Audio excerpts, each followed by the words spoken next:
broadcast is underwritten by Cascade Audi. Today's program is generously sponsored by State and Federal Communications, Inc. Additionally, we would like to recognize the Akron Beacon Journal, Ohio.com, for being a legacy sponsor for the Akron Roundtable. Please mark your calendar now for our next regular scheduled roundtable, which will occur on Thursday, September 18, 2014, when the Akron Roundtable will present Allison Malman, who will present on the topic, Active Minds, Changing the Conversation about Mental Health on College Campuses. To make a reservation for any of the Akron Roundtable luncheons or to purchase a subscription to our luncheon series, please visit our website at akronroundtable.org. We also invite you to join our group on Facebook. Today, the Akron Roundtable is pleased to present United States Congresswoman Marcia Fudge, who will present on the topic, We're in This Together. I will now ask Summit County Executive Russ Fry to introduce our speaker.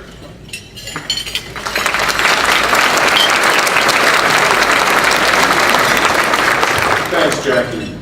It is an honor to be here today to introduce Congresswoman Marcia Fudge. Over the past several years, we've all experienced hard economic times, and I've seen how important it is to have leaders that are hardworking, know how to problem solve, and have experience in creating collaborations. We are lucky to have such a leader in our Congresswoman Marcia Fudge. I have worked with the Congresswoman, seen her identify problems, pull together the stakeholders, and create solutions that benefit all. Congresswoman Fudge represents the people of the 11th Congressional District of Ohio and is chair of the Congressional Black Caucus. Now, if you're not familiar with the 11th Congressional District, it's comprised of 32 very diverse communities in both Cuyahoga and Summit counties. In fact, the district includes Cleveland and Akron, 2 county seats and 2 major counties with 2 very different constituencies. It takes special skill and dedication to effectively represent such a wide range of interests. The Congresswoman has proudly served the citizens of Ohio for the past 20 years. She was the first African American and the first woman to serve as mayor of Warrenville Heights. During her tenure, she successfully brought in much needed retail and residential construction. She also worked with the Cuyahoga County Prosecutor's Office before becoming mayor. As our Congresswoman, Marcia Fudge is a member of the House Committee on Agriculture and is ranking member of the Subcommittee on Department Operations, Oversight, and Nutrition. She is also a member of the Subcommittee on Horticulture, Research, Biotechnology, and Foreign Agriculture. The Congresswoman serves on the Education and the Workforce Committee and is a member of the Subcommittee on Early Childhood, Elementary, and Secondary Education and the Subcommittee on Workforce Protections. Children's issues are at the forefront of Congresswoman Fudge's agenda. Whether it is childhood obesity, equitable access to quality education from preschool through post-secondary, or strengthening our educational system, the Congresswoman is there. She also fights for and supports human and civil rights, fair labor practices, and voter protection. Please welcome me in joining my friend, Congresswoman Marcia Fudge.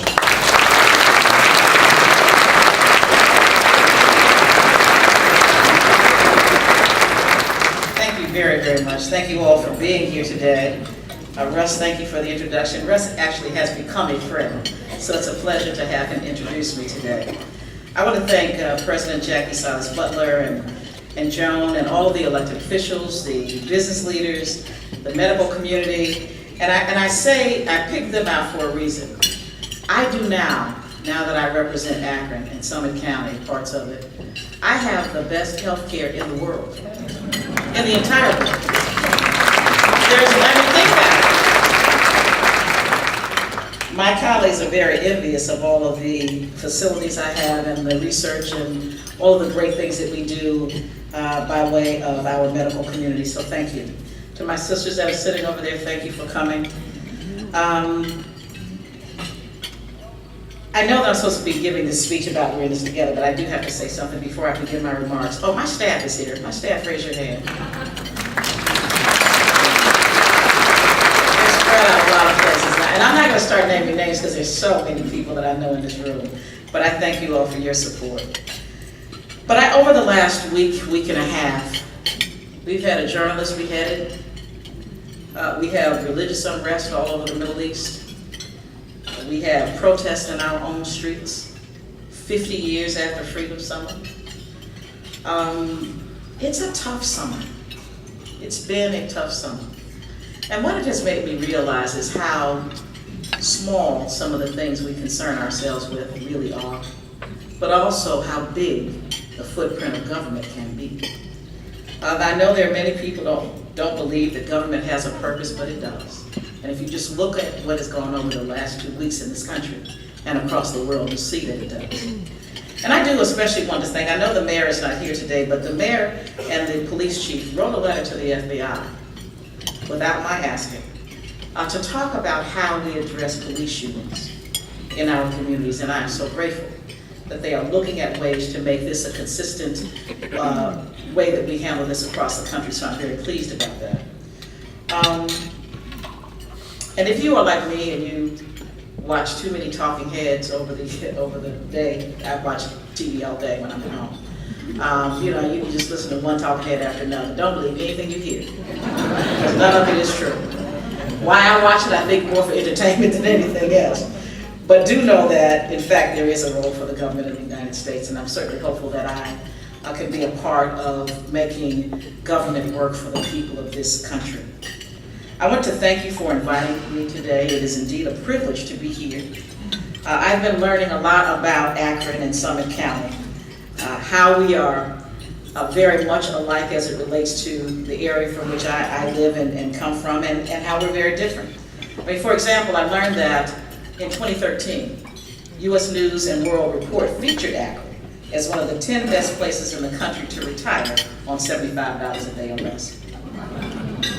I discovered that the website Livability ranked Akron third on its list of top 10 beer cities. Akron Brewers. And that the census data tells us that 16% of all Akron households don't own a vehicle. And finally, it's no surprise that I also know that LeBron James has always been proud to call Akron home and give back to his community in substantial ways. Let's give LeBron a big hand. And even though I may not look like it now, but I was a former athlete, so I'm very interested in what goes on. And I was looking at your whole Infocision Stadium. Now, let me tell you how government works with something that you never think government will work with. You may not be aware, but the stadium, the University of Akron, and all of the students are beneficiaries of tax dollars. I'll tell you how much. In 2013 alone, a stadium contractor received $45,000 in SBA surety bond guarantees. That seems like much. University of Akron students received more than $40 million in Pell Grants from the federal government. $40 million. The university as well received almost $20 million in research and education program grants. We really do have a role, and we really are in this together. In addition, the University of Akron was awarded $8.5 million contract by the Department of Defense for research and development. These are your tax dollars at work. All of these projects support jobs in this community. They advance innovation, and in the case of Pell Grants, it finally gives young people an opportunity not only to secure an education, but to help America be competitive.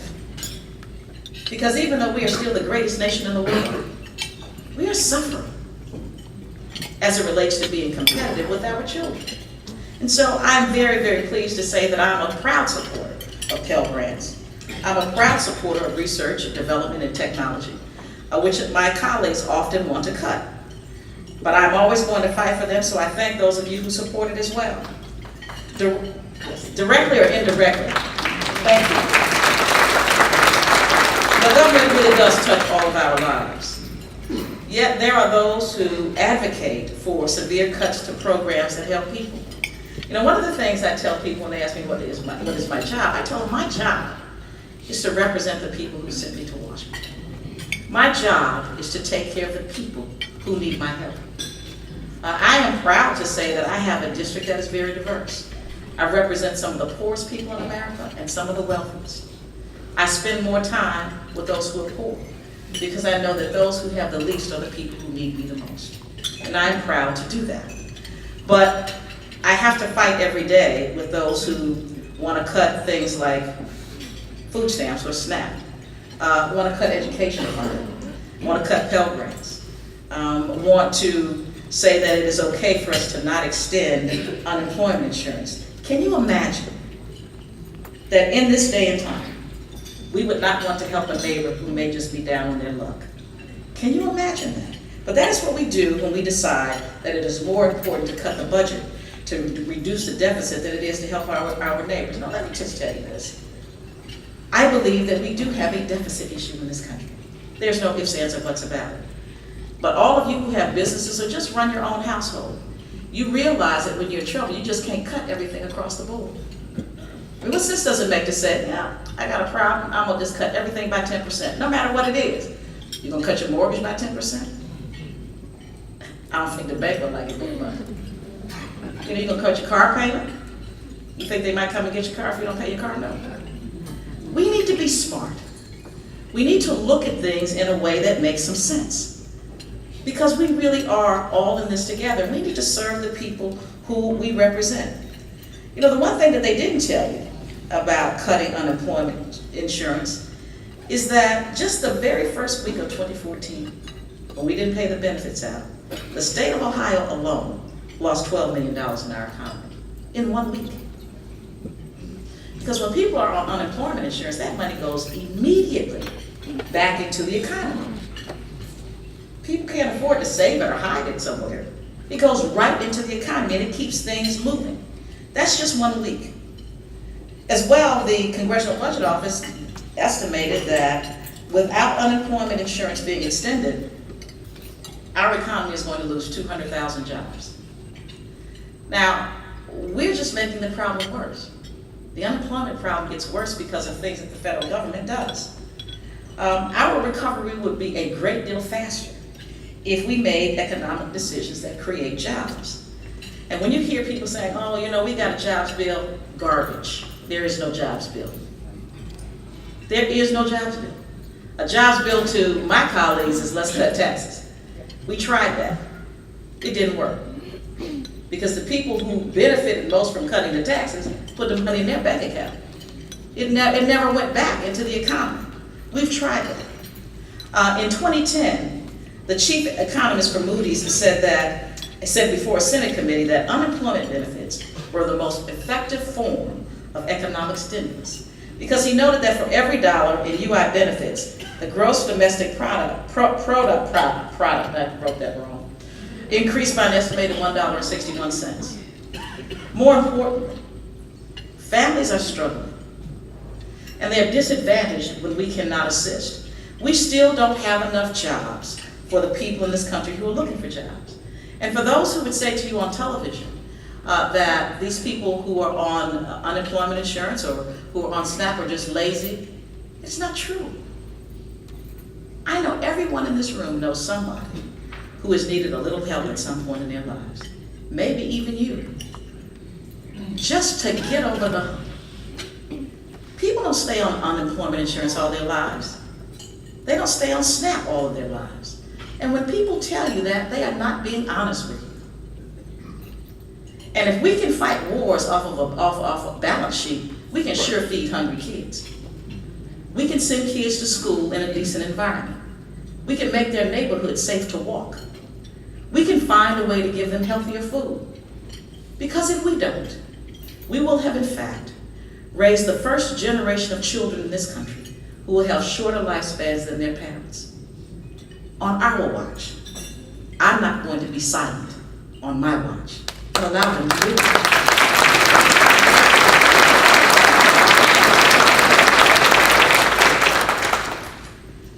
I don't want to just give you a whole lot of numbers, but there is one other thing that I do want to talk to you about, because those of you who are in government understand what community development block grants are, CDBG. They are federal dollars that come to our cities, and I know the good they do. I've been a mayor. There are a lot of other people in here who have been beneficiaries of this. But this program is really very, very highly effective because it directs tax dollars back to communities which determine how to spend them. Here in the Summit County area, you elected Russ Pryor and your county council to make those decisions. In Akron, you elected Mayor Plasqualik and your Akron City Council, I saw some of them here, to do the same thing. Now, through our elected leaders, we know better than Washington or Columbus what our communities need. In 2013, Akron received more than $5.6 million in block grant funds. Now, local elected officials decide whether it's used for patching holes or for neighborhood projects. Now, if some of my colleagues on the other side of the aisle had their way, the Community Development Block Grant Program would have been gutted for this coming year. They wanted to slash from the $3 billion that had been allocated, $1.6 billion of it, 47%. Fortunately, that proposal was rejected, but with the dysfunction in Congress, it has become all too common. But I and other like-minded representatives have to fight these battles. And mind you, in this particular area, I'm fortunate that my colleagues on the other side of the aisle most of the time stand with me. We stand together because we know what is best for our communities. It's not a Republican or Democratic issue. It is an issue of the people we represent, and we do stand together, and I am privileged and proud to work with my colleagues in Northeast Ohio.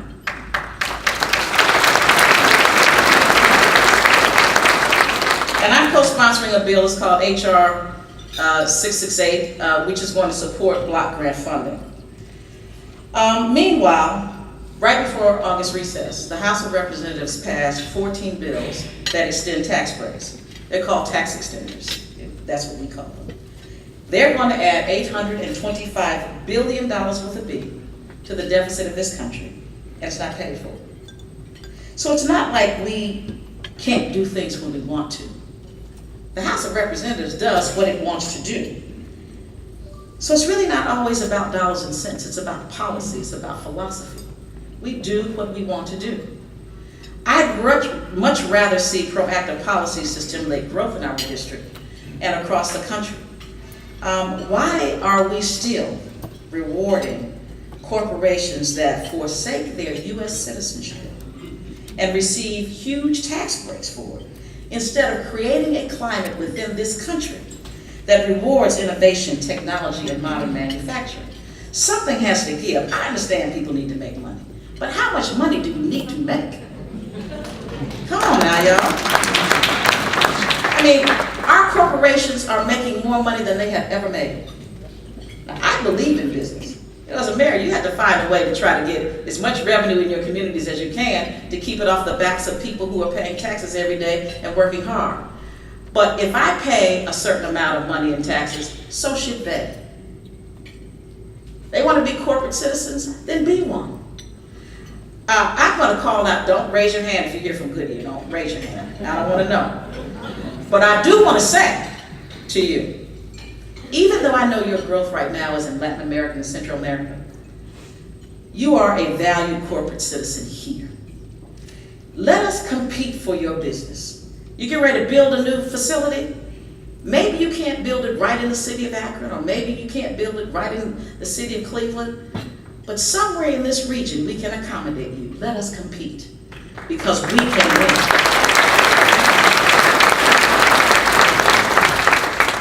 We are proud of Akron and we're proud of its people, and determined to make this city the place that all of us want to live. I am honored to serve you. I am honored to serve the people of the 11th District.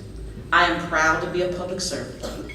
I don't believe when people say that we're all crooks and we're all thieves and this is what I do for a living. And I do it not because it's ever going to make me wealthy.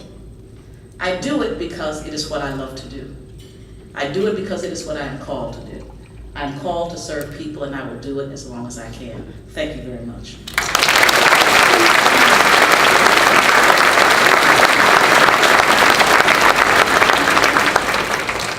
Our speaker has graciously agreed to respond to written questions submitted from the audience.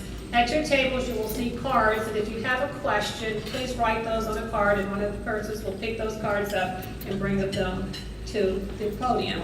At this time, I invite Dr. Mike Sherman, a member of the Board of Directors for the Akron Roundtable, to present the questions.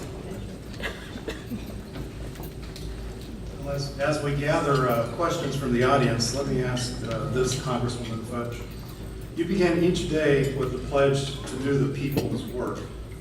How might Washington step up and step out to really accomplish what the people want, or better yet, what the people need?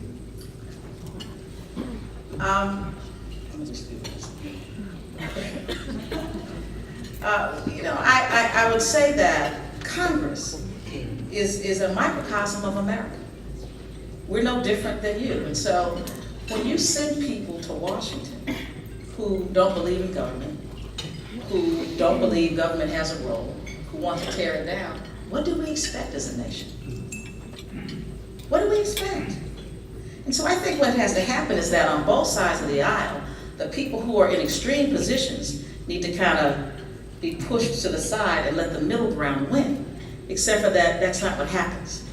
We have a Congress right now that can pass almost anything that they put on the floor, whether it's immigration, voting rights, any of those things, because we have enough people in the middle. But instead of being the Speaker of the entire House, we have a Speaker who's a Speaker just for the Republican side of the House. And so they got wingnuts on their one side who don't want anything to pass.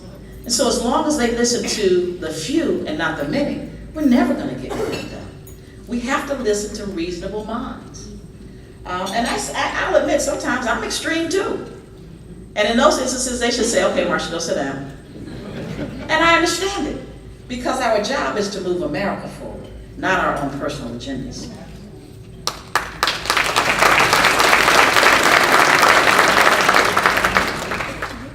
A member of our audience is asking this question: how can we continue to provide federal assistance to everyone and still maintain a healthy budget?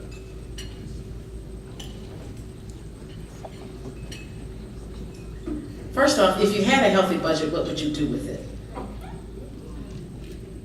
Nobody can answer that question for me. Why is it so important to have a balanced budget? We haven't had a balanced budget but one time in the last 50 years. Once. What would you do with it? Just say, oh, we balanced our budget. When people are hurting, it is our job to take care of it. Now, have we spent too much money? Yes, we have. But we need to prioritize what is important in this country.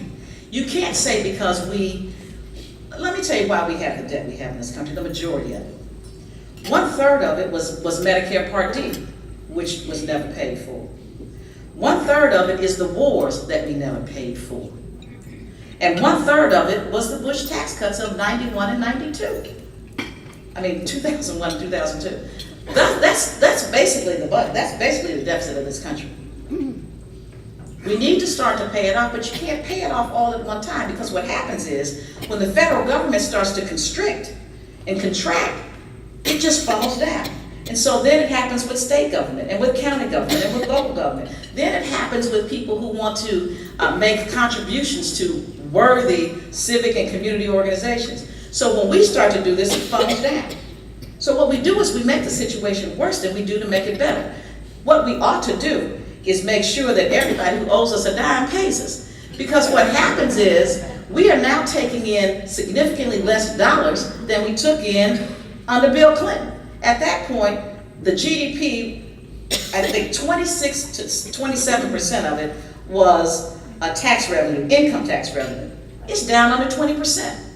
It's just like you having a household budget and you started at $100 a month, and over 10 years you went down to $50 a month. Your bills haven't changed. They've gone up, but your income has come down. We need to make sure everybody pays their fair share. I mean, that's the reality of it. I don't want to hurt anybody. I believe that people should make money, because if they don't make money, this whole country's in trouble. But we shouldn't allow people to find every single loophole there is to keep from doing their part. Everybody needs help, and so does this country. And everybody, if you're a patriot, then be a patriot. Stand up and pay your fair share.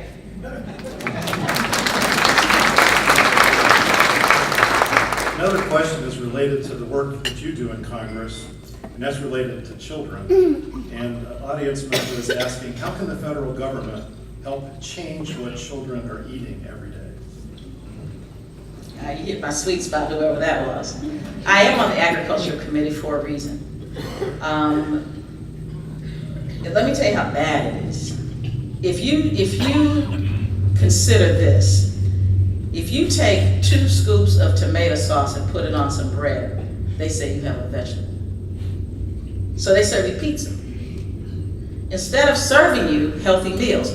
We have a number of problems. One is a lot of schools don't have any refrigeration, so they can't really keep fresh produce. Secondly, what we have found is that the lobbyists for those who would serve school lunches are very, very strong. And thirdly, kids have eaten such bad food for so long, when we try to give them good food, they throw it away. 75% of healthy meals end up in the trash. We still have to feed them, and I know it's our responsibility to make sure that we do better, but we want them to eat what we give them. And then the other problem is when school districts are finding resources difficult, it's hard to pay for the meals. I come from a district in Cleveland, and I'm sure Akron is probably the same, that we have 100% free and reduced lunch and breakfast. It's fairly expensive. So the more we make it healthy, the more it costs. So schools have made a decision, we'd rather feed them something and be able to feed every kid than feed them something that's really, really healthy, and they won't eat it. So it's just a battle that we're fighting. I don't really know the answer, but we're going to continue to work on it. Another question from our audience builds on your comments. You mentioned Pell Grants going to the University of Akron students. Clearly that's the case across the country. So what are your thoughts about what can be done to help graduates manage their large debt and their student loans? Great question. And actually, we are working on that.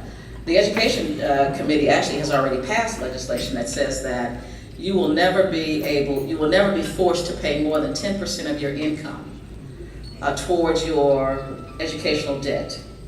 The other thing we have done, and everyone I'm sure is aware of this, we have taken out the middleman as it relates to student loans. And so instead of going through banks, we go directly through the federal government, and it has reduced the cost of the loan, and it has reduced the interest rate that you pay on the loan.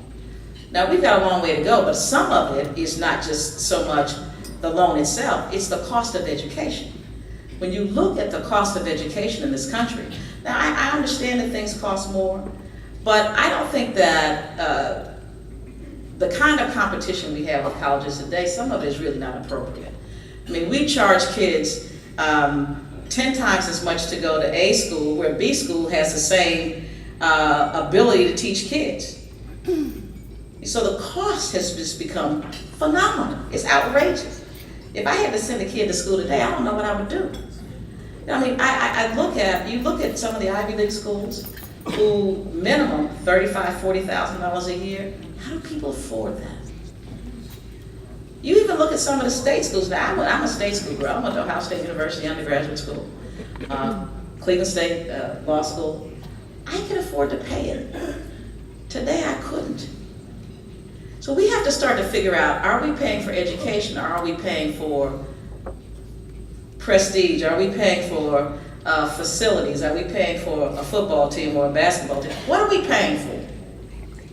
I'd rather pay for good teachers. Because I look at schools today, and you can get a good education in so many places in Ohio. It's just unbelievable.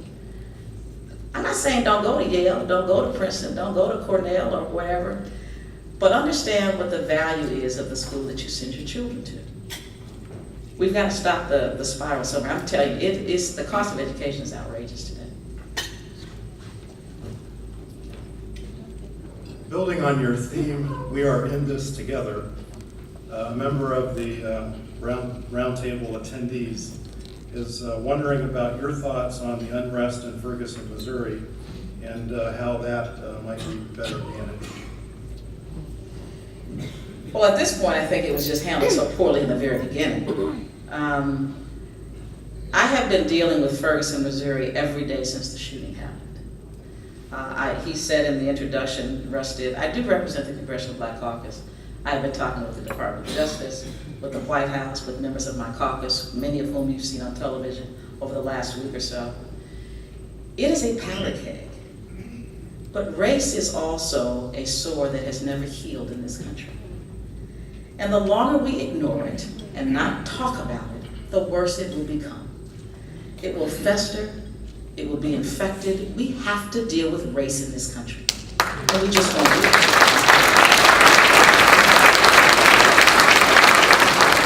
We can't assume that everyone who is different than us is bad. That's what my colleagues do, the far right ones. Anybody that's not like them is bad. You know, there's somebody to distrust. But the situation between police and black men has been the same for 50 years, and it must change. Now, I'm not suggesting that the police officer did something wrong. I don't know the facts. But what I do know, as a lawyer and somebody who worked in a prosecutor's office for more than 10 years, what I do know is that an incident report is a public record. Release it. But what I do know is that when a police officer comes up to you, you can ask them, who are you? What is your badge number? What is your name? And when you refuse to give it, it makes me believe that you're hiding something. When you decide, think about this. When you roll out tanks and tear gas and rocket launch propellers and things, first off, why do you have it? Who are you trying to protect yourself from? The people who pay your salary? Who do you think you're going to have to go to war with on the streets of Ferguson? They don't even allow tear gas to be used in a war, but we use it on the citizen in our streets. Race has to be dealt with in this country. And until we do, there are going to be more of those. Think about the last 2 weeks. We got a guy with a chokehold that was killed for selling loose cigarettes on the street in New York. We have a kid in Dayton who's standing in a Walmart where they sell guns. He picks up a BB gun, they shoot him dead. We have a woman who's trying to cross the street on a freeway, and a policeman who says he was trying to save her from walking the street beats her senseless. A young girl in Detroit, Michigan, knocking on somebody's door for help, gets her face blown off. We have to deal with race in this country. And we have to deal with guns in this country. I don't care what you think about it. We gotta get these things off the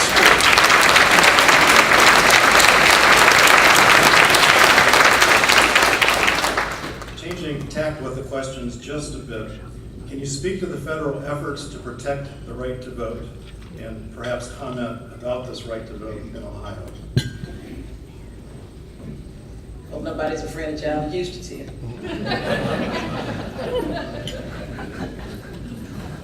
Ohio is just like one of the worst states for voting rights in the United States. I mean, you know, how can you say that you want people to vote where every single election you change the rules?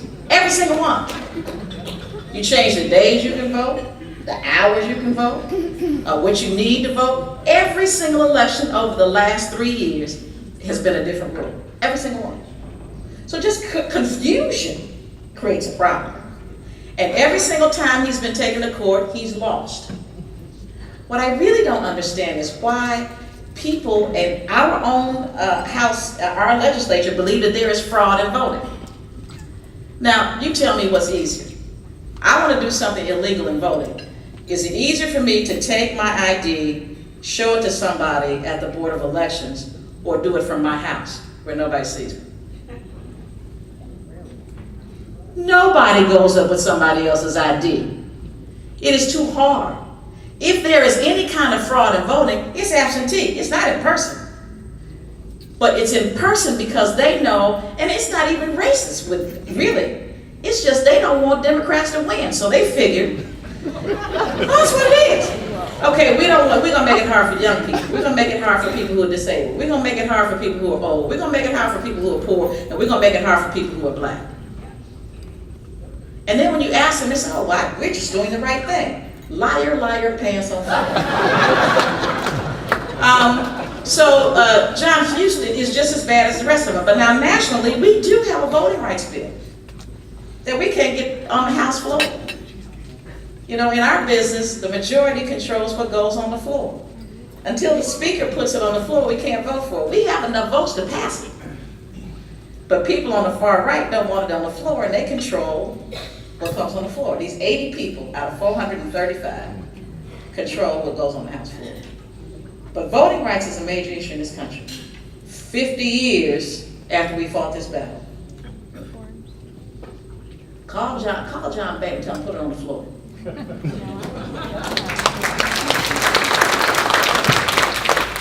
Education was a theme in your comments.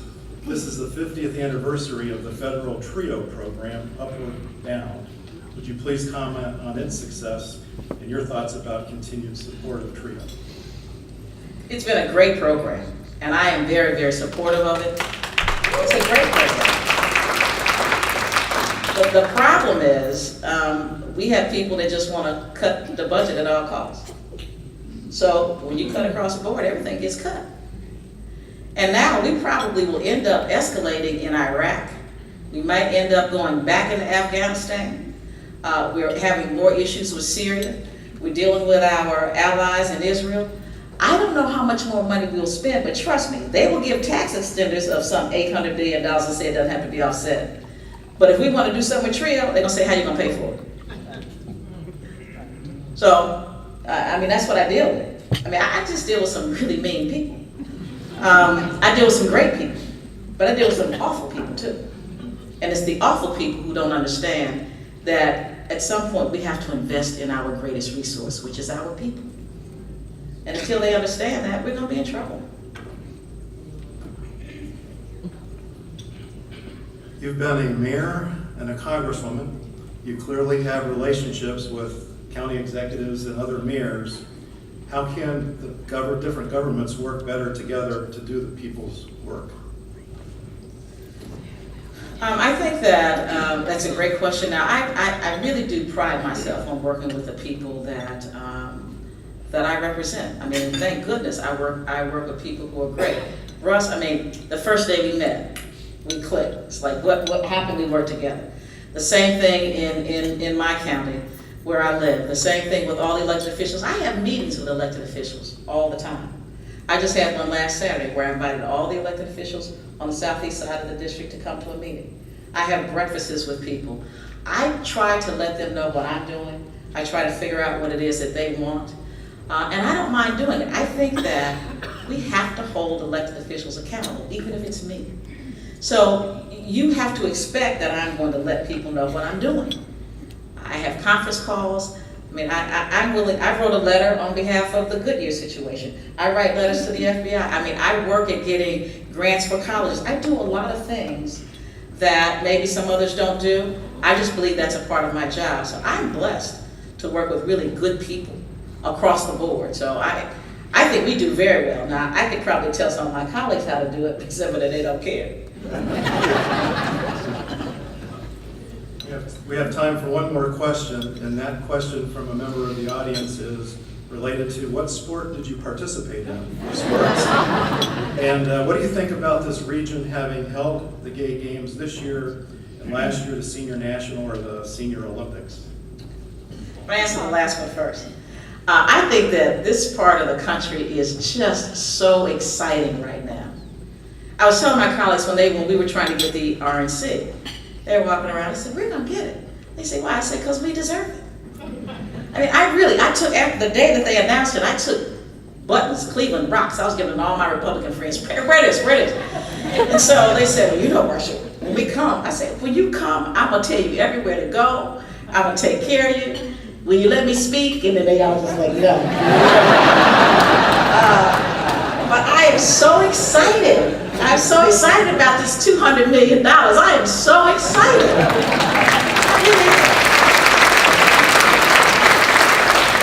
And after the gay games, I mean, I think that we're going to have more and more people looking at who we are as a region. I mean, nobody is as compact as we are. We were just talking about it. It takes me longer to drive from my apartment in D.C. to downtown D.C. than it does for me to drive from Cleveland to Akron. It's a great place to have a car. We have parking. You go someplace else, it costs you $50 to park for an hour. We have parking. We have great facilities, wonderful hotels, and great people. Sports. Actually, I played 7 sports. I have to tell you this joke, and I don't know when it's going to come on. I taped Colbert a couple of weeks ago, who is insane, by the way. So I taped his show, and he does all this research on you, so he found out that I was my high school girls fencing champ. So at the end of the interview, he goes and puts on full guard, comes out into the hallway and challenges me to a duel. So you're gonna see that on television at some point on Colbert, but I played as well basketball, volleyball, field hockey, swim. There was one other one though. I'm missing one. No, I just kidding. This is one I'm missing. But anyway, I lettered in 5 sports. So I like I said, you can't tell now, but I was a athlete. Got bad knees to prove it. But I love sports. You know, I say to young people today that at my age, even though I shouldn't be this heavy, but I tell them as a young child, I was healthy. Because not only did I play sports, I played outside. I rode a bike. I went ice skating, roller skating. We had a childhood. Kids today really don't have that. And the other problem we have, of course, is as soon as schools get in trouble, what do they cut? Physical education, art, and music. All the things that kids go to school for. Kids live in there. That's why I went. Kids live in neighborhoods where it's not safe to walk outside. We have more children now with diabetes than ever before. Not the juvenile kind, adult diabetes. We have more children who cannot serve in the military because they're physically unfit.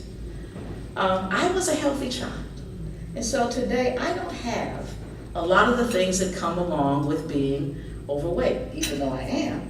I don't have back problems. I don't have high blood pressure. I don't have diabetes. I don't have asthma. Not to say that you have to be obese to have any of those. You don't. But you are more likely to have them if you grow up as an unhealthy child. Kids have got to play. Kids don't have recess anymore.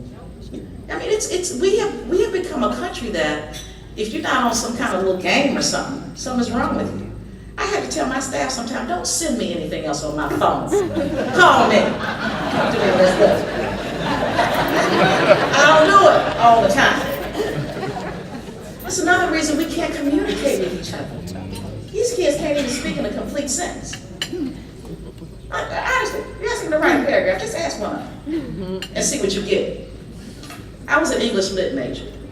So literature and grammar and sentence structure are important to me. Sometimes I just have to take their papers and just like throw them in the trash. We have to find a way to be better communicators, to be better neighbors, to be better friends, to be better leaders. Thank you all so much.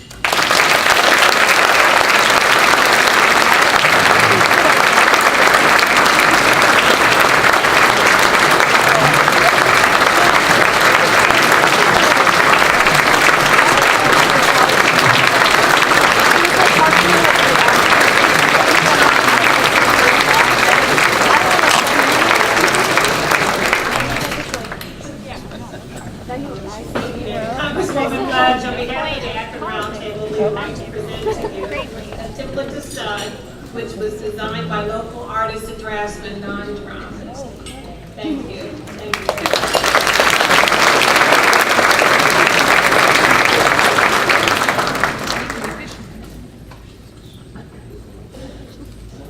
If I said something bad, don't y'all print it. We invite the audience to join us at the Quaker Station in downtown Akron on Thursday, September 18, 2014, when the Akron Roundtable will present Allison McMahon, who will present on the topic, Active Minds, Changing the Conversation about Mental Health on College Campuses. Thank you, Congresswoman Fudge, for being with us today. Thank you all for being with us. Have a great day.